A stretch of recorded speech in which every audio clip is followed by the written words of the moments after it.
girls vectors or the direction of their lives. So now they're not going to be just falling into marriages or getting pregnant and having babies, living on subsistence, living. So changing the vector, and here we go. So Diana introduced Jim Beckley. He's right here. Wave your hand, Jim, or stand up. My friend, mentor, and he's been a member of Boulder Valley Rotary Club for over 30 years. And so I've listed out a few of his projects that he did at this Matula Secondary School over the last 6 or 7 years. It's really quite remarkable what he's done and turned this school around. He's actually standing there with a painting that I brought back from Africa that somebody did of his new science building. So anyways, he's a true change maker, and I can't thank him enough. And I think all you Boulder Valley Rotarians really need to consider him as your next Rotarian of the Year. Because he's really amazing. Anyways, so I did go to that World Service Committee. Diana already explained it. I raised my hand that I would help with this project. The Matula School had, from time to time they'll ask Jim to donate to certain causes that the school needs. And so they wanted reusable sanitary pads for their schoolgirls because it would help to keep them in school. So he needed a female to help, and there were a lot of capable women around that table, but they were all busy doing other wonderful projects. So I just raised my hand and said, okay, I'll help. So a little bit of geography here. We have Zambia. On the left is the continent of Africa. So it's south central on the continent there. And on the right-hand side, I don't have a pointer, but is part of the country of Zambia there. But if you look to the far right, you'll see the South Luangwa NP, so that means National Park. And to the right of that, there's a little town there called Mfue, M-F-U-W-E. So it's a little village, sits at the gateway to the entrance to the national park, and there is an airport there. So there's an airport there because the tourists come to do safaris. So they'll typically fly from Lusaka, the capital city, all the way to Mfue, and then they'll be picked up by the safari companies and taken towards the entrance to the national park. Well, that little community, unlike Estes Park, where I grew up, was the gateway to Rocky Mountain National Park. Estes Park has a lot of touristy things to do, and you can buy your fudge and taffy and t-shirts, but that is not, which helps support the community, but that is not the case in Mfue. It's a very poor community. And so they have needs in various schools. And so the request was for $2,000 for reusable sanitary pads. Those safari companies, they have a local NGO called Project Luangwa, and an NGO, for you people that don't know what that is, that's a non-governmental organization. So think of it like a nonprofit, if you will, but the safari companies funnel money towards this Project Luangwa, which then does a lot of different wonderful things for the community in Mfue, and one of their supports that they offer is they provide reusable sanitary pads to the schools, and they sell them in their little shop, but they manufacture them there and supply and educate the girls. But we discovered that the Matula School, they weren't a recipient of these sanitary pads, which is why they asked us for the money. And then we also found out that there was another little school that didn't receive them as well, and that was called Nsefu Secondary School. So secondary school is like a high school, like junior high and high school, typically grades 8 through 12. So with this request, Jim and I were thinking, well, should we purchase the pads from Project Luangwa, or should we find another resource? And also, Luangwa happens to be, well, it's the name of the national park, but it's named after the major river that flows through the center of that national park, that, where all the animals go to water and all of that. So the Luangwa River is an important resource in that community. So anyways, quick research of the internet, trying to figure out, should we supply the reusable pads from Project Luangwa or someplace else, led me to determining that in third world countries, there's some other options out there for menstrual hygiene. And here you see on the left the reusable pads. They can be produced in a lot of different colors. But then on the right, I discovered these things called menstrual cups. And those are small cups, and here we'll go into the details here. So what is a cup? Well, it's reusable, medical grade silicone typically, but it can also be latex or some other things. And it's placed inside the vagina and it collects the fluid. So interestingly enough, it can collect a lot of fluid, so much more than a regular tampon can. And not to go into details, but they're easy to insert. You have to fold them and twist to seal, and then you pull and pinch to release the seal. You empty them, you wash with soap and water and replace, and at the end of a girl or woman's cycle, you can boil it. And in third world countries, they're very used to boiling things, for drinking water and whatnot, so that's usually not a problem. You can change these up to 10 to 12 hours, so those girls and women, they can go to school the entire day and then go home at night and then remove them and clean them and whatnot if they need to do that. Luckily at the Matula School, there's the ablution facilities, the washrooms that the girls can go and use there, so if they needed to take care of business, they could. But the great thing about these silicone cups is they can last up to 10 years. So that's by far greater than what you would expect with disposable products and other reusable items. A little history, I won't go into the details here, but my age, I never knew of these silicone cups. If you look at 2001 in the UK, there was one that came out, the Moon Cup. And so basically for 20 years, these silicone cups have been in use, but they're definitely growing. But here in the US, it's very sad because of all the facings. If you go in a grocery store or pharmacy for menstrual hygiene products, you will only see like one or two facings of these cups, and they sell them for $30 to $40, which is an outrage to me because you can buy them from China for 50 cents or $1 or $2. So the markup is great. So ladies can't afford these things typically, and of course it gets harder when you're in a third world country. But to just go into why I think it's better, and why Jim and I really wanted to promote this over there. It's better for female health, the environment, gender equality, and for school attendance. So better for health, it doesn't absorb the body's natural defense mechanisms. Rather, it allows the body to continue its essential cleansing and protective functions. The toxic shock syndrome is virtually non-existent. And just so you know, toxic shock syndrome is virtually non-existent with the standard products that are being manufactured these days anyways. But these cups, so unlike disposable products, menstrual cups, they do not have bleaches, deodorizers, absorbency gels, nor pesticides. So that's better for the female health with things being in or near your body. And again, better for the environment. So most sanitary products are not reusable or biodegradable. The material impact across all stages of production, distribution, packaging, use, and disposal is daunting. Reusable menstrual cups have the lightest environmental impact out of all other sanitary products available.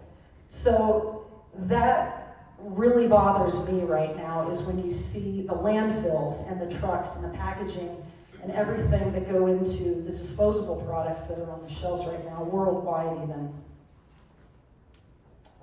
Better for gender equality. So the upfront costs of the cup can be high. So like I said, here in the US, $30 to $40. Now, we got cups for $7, and that you say, well, you could get them out of China for less, but I'll get into the details there, but you also have your taxes and duties to get them in the country and everything else to get them there. But so the upfront cost can be high, but the use is in years, so the overall monetary cost is minimized for using the cups. And the costs of disposable products are magnified because of the gender gap. The cost can create a barrier to accessing menstrual products, forcing girls and women to skip school, work, and force early marriage. And then there's the transactional sex is reduced or eliminated because the cost of finding disposable products, they don't have that when they have the menstrual cup. So better for school attendance. Third world countries, schoolgirls are especially susceptible to high dropout rates. The girls are forced to stay home. Why? Well, because of the high cost of the disposable products and the access to them. So these areas, little villages and whatnot, they wouldn't even have access to disposable products. So leading down into the second one, public shaming due to stained clothing and or odor.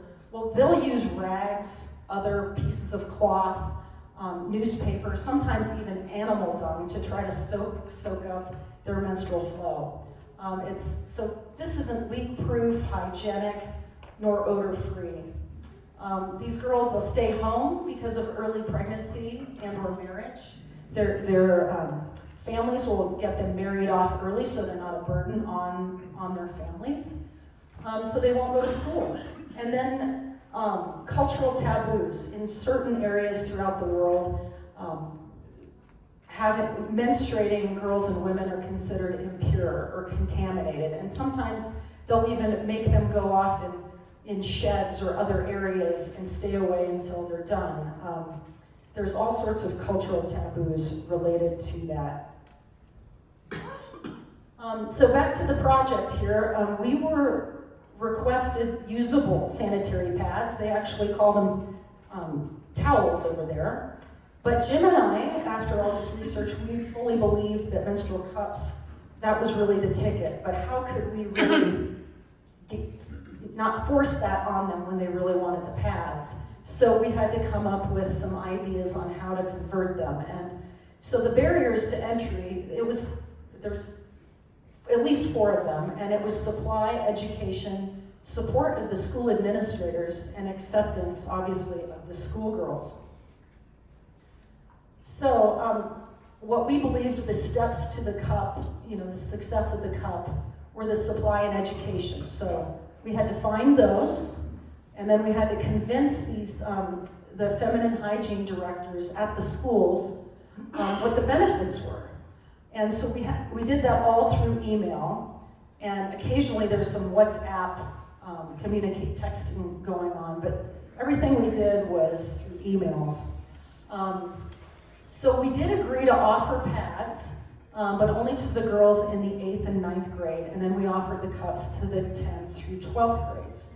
So Jim was wise, and when we were talking about this, like, let's go ahead and offer them some pads, but let's get them, we'll sort of manage to try to get the cups involved in the system there. And so Jim also had the genius idea, let's provide the female teachers with some cups. And that worked out very well because they would then help further educate these girls if they had questions. But I will also explain how we really started with the education of this. We did have to come up with a budget for follow-up visits because we knew that the cups might take a while to catch a gear with all these girls and with the teachers. So I sort of mentioned 2 schools. So the 2 schools which hadn't had any sort of feminine hygiene products or the reusable pads given to them by Project Luangwa were the Matula Secondary and Sefu Secondary schools. And so when we were looking at how much grant money to really ask for, Matula asked us for $2,000, but in running some of the numbers just to get them reusable pads, it was actually going to be more than that. And so if we wanted to use the cups too, we had to come up with bigger money. And the two schools actually provided a little bit of economy of scale. So when you're teaching these girls and the teachers and getting all the products, it worked out well because in 2 days' time, we could get the two schools taken care of. So the funding jumped up from the $2,000 requested we asked for $6,000, and that, I don't go into the details of how we came up with that, but we had to fly in some suppliers, educators, to get all of this done. Then we realized, well, we need a little bit more, so we asked the district for a grant also. So we had a total of $9,000 to play with. And actually, we didn't quite use it all. But going back to starting the project, it started in February or March. We wanted it to start sooner than that, but because of COVID, the airlines, or the small airplanes that fly into Mfui were stopped because of COVID, so we had to wait. And but finally, February and March, things opened up. We started initially with the reusable sanitary pads, and we did decide to use the Project Luangwa to supply those.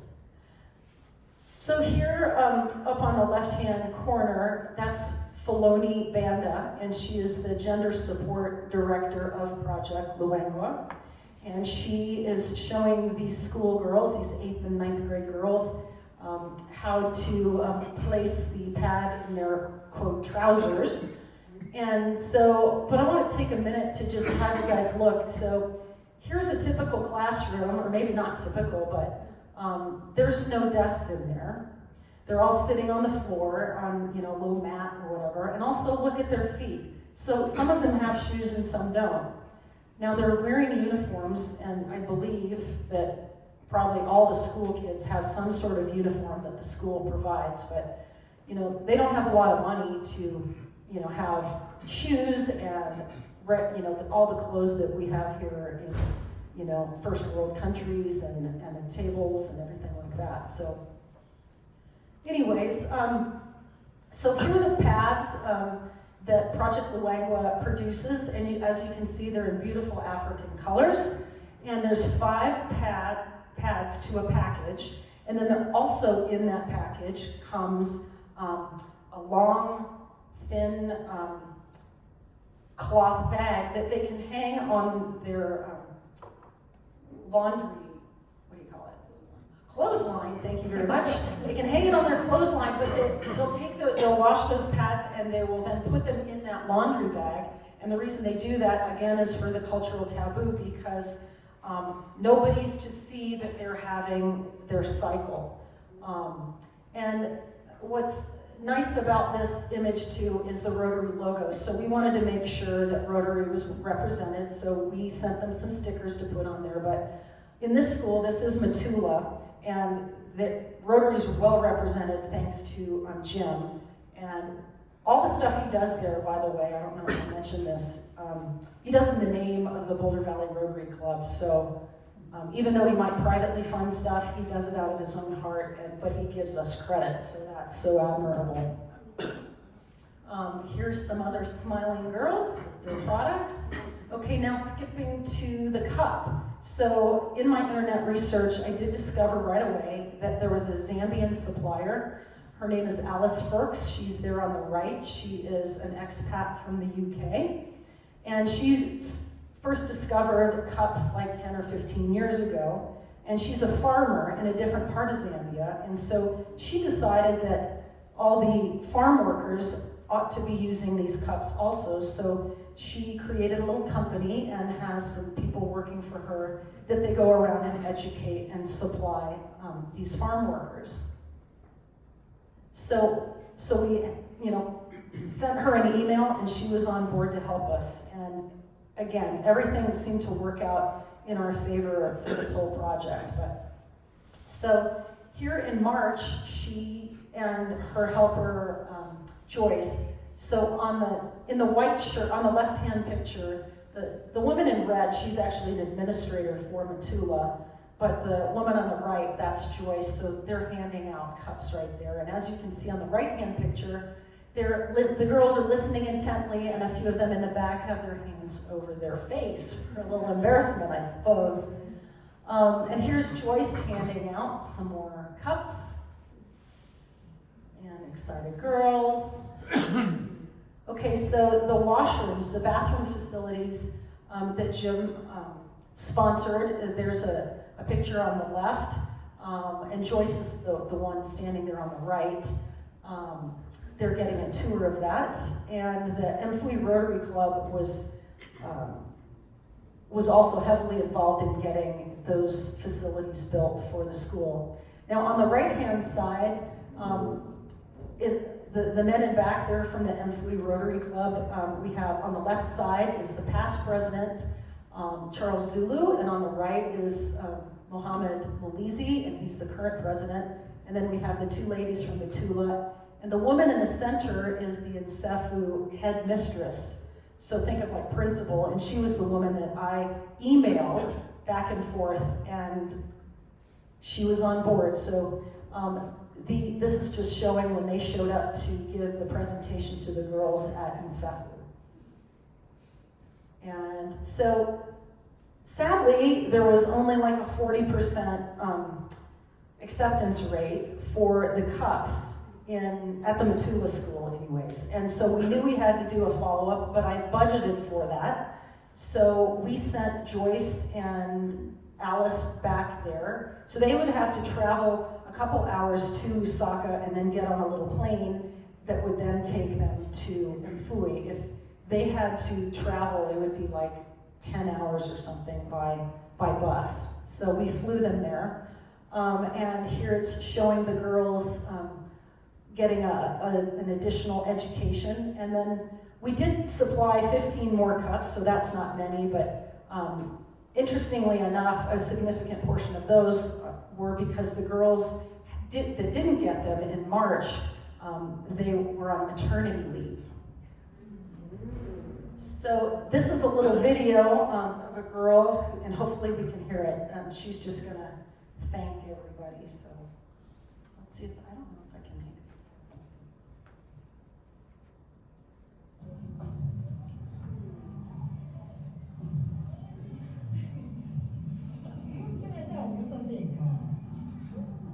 My name is Vanessa. I thank you, Alice and Joyce, for bringing us cups. And I promise that I will also try and do my best to use it.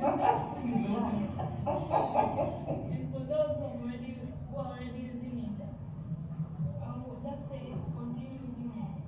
And those who have received those cups today, you should also try and use them. Thank you. Thank you, well done. Clap for her. Okay, so in October, I got notice that there was a group going to the little village of Mfui and to the school, Matula School, that I'd worked with from other Rotary clubs, and they were going to play off of what Jim Beckley did with building the science lab, and they supplied science lab equipment to the school, and they did some other projects at some other schools around there. But so I traveled there and met up. The other people had been there about a week, but the woman on the left and her husband on the right, that's Cindy and Chris Horniman. They're out of Pennsylvania, and she's a former past president and district governor of a Rotary Club out there.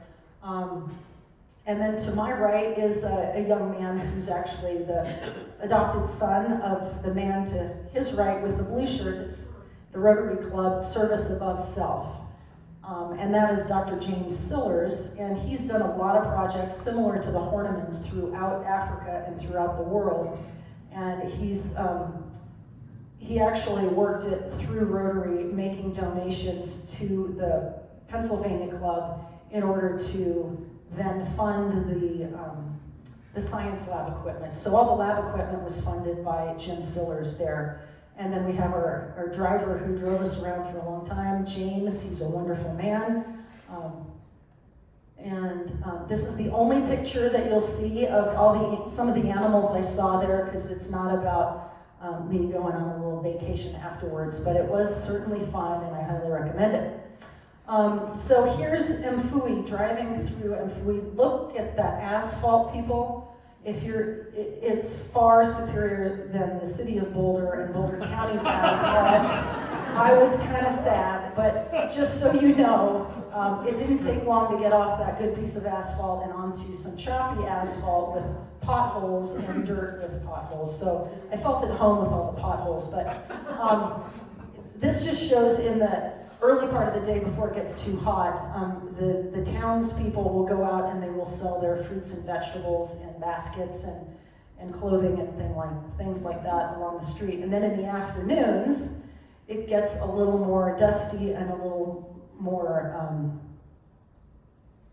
where you don't see anybody out because it's so hot. So every day it was over 100 degrees, and I don't really know what the temperature was because I didn't have any sort of thermometer, but it was hot, it was dry. October is the driest season. In another few weeks, it turns into the rainy season, and then it floods like crazy. So they definitely have a huge sway in their environment around there.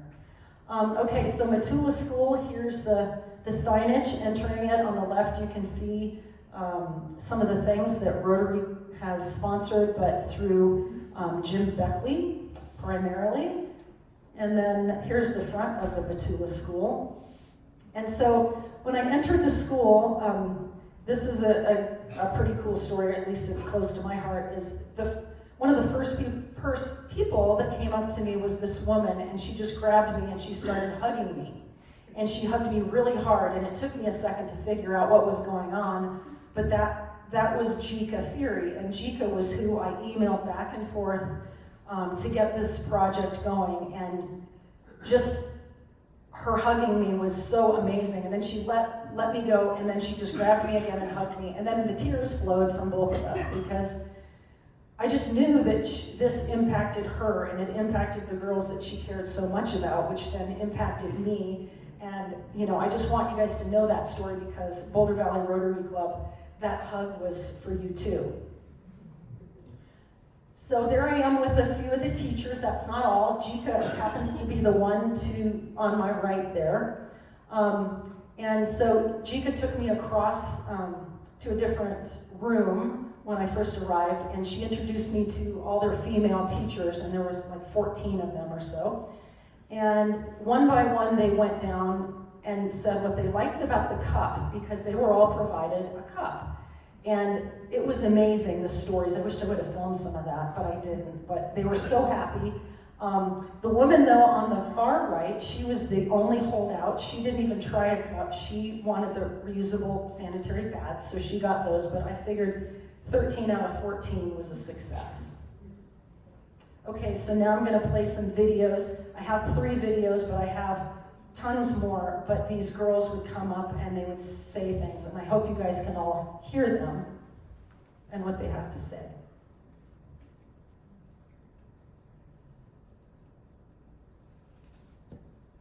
My name is Krista, and I would really love to thank you for the sanitary pads. They have really helped us in a way that it is before the sanitary. Very difficult for us to come to school. For those who did have money, you find that the temperatures, you find that a lot of clothes used to fail. But nowadays, we pass and we concentrate on school. We used to worry so much about our bodies. It used to be very embarrassing but in time for school. We really thank you so much for your help and that makes me thank you. Thank you.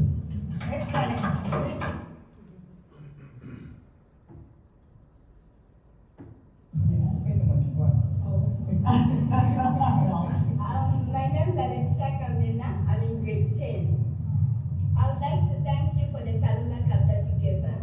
At first, it was really hard for us to come to school. And by using the menstrual pad, whenever we're going for sports or anything, we wear our trousers. Like, they leave a stain, sometimes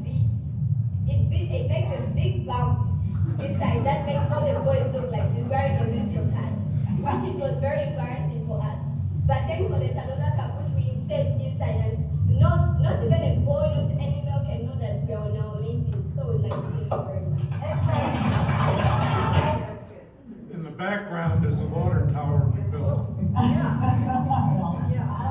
name's Alex. See the water tower back there, that's the Jim Beckley water tower. Good job, Jim.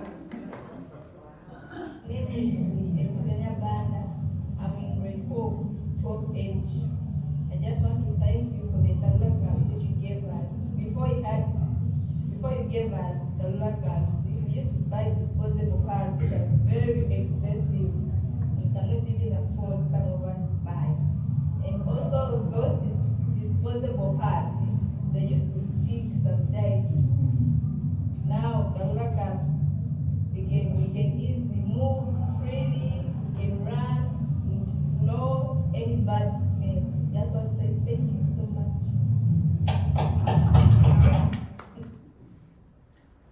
Okay, so here's my favorite moment, next to Jika, I guess. They were equally great. So these girls, they surrounded me and gave me hugs and all of that, and it was so amazing. So, and those hugs, those are for you guys too, Rotarians. And what I did tell them right before then, after the speeches ended, I gave a little speech which I wasn't planning on, but it was to tell them that now they have the resources to control their life, basically to change their vector, to change their direction. They didn't have to rely on other people, their parents or anybody, to buy them disposable products or anything. They could now, especially these girls with the cups, they could go for 10 more years or whatever, and they wouldn't have to be thinking about stuff like this. So definitely changing their vector. Okay, in Sefu School, this is just the road to there, so a little different environment. It gets very flooded in the rainy season, so you can't even access the road very well. There's the front of it. There's some latrines over there, and they're pit latrines, so there's no toilets there. There's a hole in the ground. Okay, so next, between Cindy and I is Judith Mbui, and she's the head mistress of Nsefu, and she's a lovely, lovely woman, and I had only emailed her back and forth, and so it was super successful. But when I said, I have some extra money in my grant, what do you need? And she said, well, no more pads, please. We want cups. And so in my travels over there with Matula also, Matula wanted cups also. They didn't want pads. And they said, we don't need Joyce and Alice to come and teach us anymore because our teachers can teach now. So that's what I did, is I ended up sending 223 more cups once I got back. And they didn't get distributed until here in early January though, but I feel like that was a huge success that in the program, because Rotary wants things to be sustainable, and that shows that, look, we can educate and supply, and then it can take care of itself after that. Just some numbers. This isn't the great numbers, but so the kind of 3 phases. We've got February, March, then we had to bring them back in June, and then when I showed up in October, then I got them some more products. So, but the total girls and women impacted was 653. So initially it was going to maybe be 200 girls, and then it ended up being that big. And I don't have all the numbers down yet for all my expenses and everything that not for me traveling, but just the traveling costs for Alice and Joyce to get there, and there's other fees and whatnot involved in lodging and stuff like that. But we're under our 9,000. So success right there, I think. I never explained, so the pad, up on the right-hand side, the pads, the 5 pads in a package cost $11. They would normally cost $15, but the Project Luongo gave us a discount, and then the $7 a cup cost.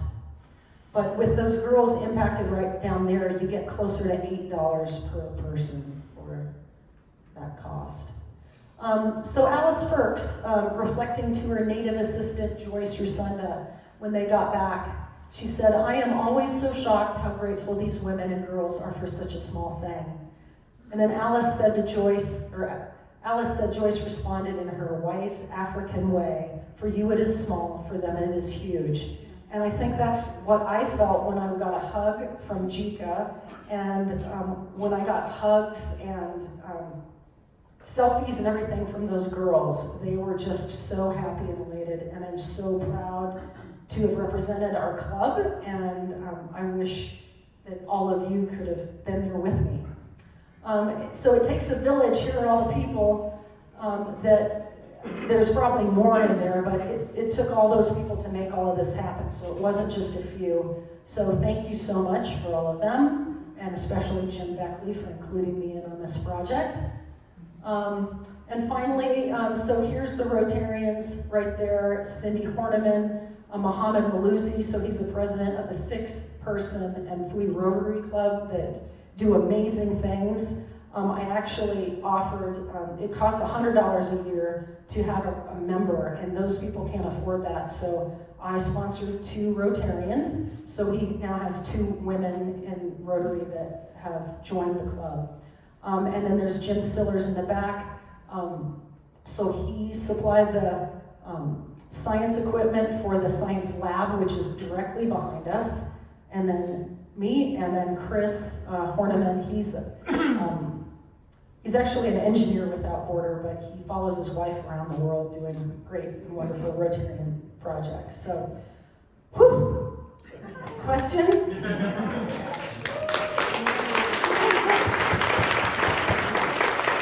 109. Okay, my question is, this is fantastic. What about that other school that was just using the pads but wasn't giving it to these 2 schools? Did they learn about this? I have no idea if those other schools start learning about that, but people talk, so. So in my travels there, they did take me to another school. They have 760 girls. And so I tried to, talk to them about the cup, and the headmistress didn't really want anything. She was looking at her phone and not even paying attention to me. And she's an older woman, so, with age, she wouldn't know about these cups either. But Judith Mbui of the Nsefu School says, I know Beatrice, I can talk her into this, or so she thought. So now that I'm sort of wrapping up this project, then I would love to be able to go and see if we can convince this other woman if we can do that too. So. What about the need for desks? Is that something that we could help with? I don't know about the desks. At one point they did ask Jim about the desks. I'm sure that is something we can do. But Yeah, well, we supply desks for the lab. yeah, well, those labs actually don't really have desks. It's all concrete. Yeah. But, okay, any more questions? Joffrey? Yeah, so a question, I would think that once the girls got into using the cups, that their mothers would also be getting interested, that this is a positive transition. Is there a source where people can buy these cups locally, or is that something that your program could encourage local retail stores to stock these? Well, that's interesting because I've thought of that, and I don't know if the little tuck shop, Jim, that's there, if they could have a supply of those and sell them. The David Harper tuck shop? Mm-hmm. But I've thought of that, and I've also thought that through Alice, maybe, she has some connections, but Cindy Horniman and another group, they're going there in April, and they're going to be doing some women's clinics there and stuff like that. And so it would be nice to actually get involved in those clinics, and then maybe those clinics could supply at a low cost or whatever those cups. But I'm sure it's going to be something that they're all going to be looking into. Maud? Yeah, I noticed you had the term up there, transaction sex, which is non-commercial, non-marital sex in exchange for some sort of gain, material gain or financial gain. I was wondering, is any of this discussion about menstrual pads, menstrual cups lead to discussion of birth control? Or is that sort of taboo in a whole another area? It seems like it would be a natural lead. Yeah, I don't know anything about the birth They control. don't Do talk you, about Jim? that at all? I don't think it's really talked about. And there are those women's clinics that they want to open, and maybe that's something that they're going to try to tackle. But my guess is it's probably a taboo. Like, they want these, you know, the chief, they want people to have babies so that they can have a bigger village. So, Diana. So I think that Rotary International has, one of the focus areas is women's health and menstrual hygiene. And so I'm wondering if you're going to participate, because certainly these menstrual cups is a different approach to what, you know, some other projects have done in terms of reusable pads. And, you know, I encourage to do this as a kind of a global grant and worldwide, you know, you can provide this as an alternative. Because I don't know if there have been other grants.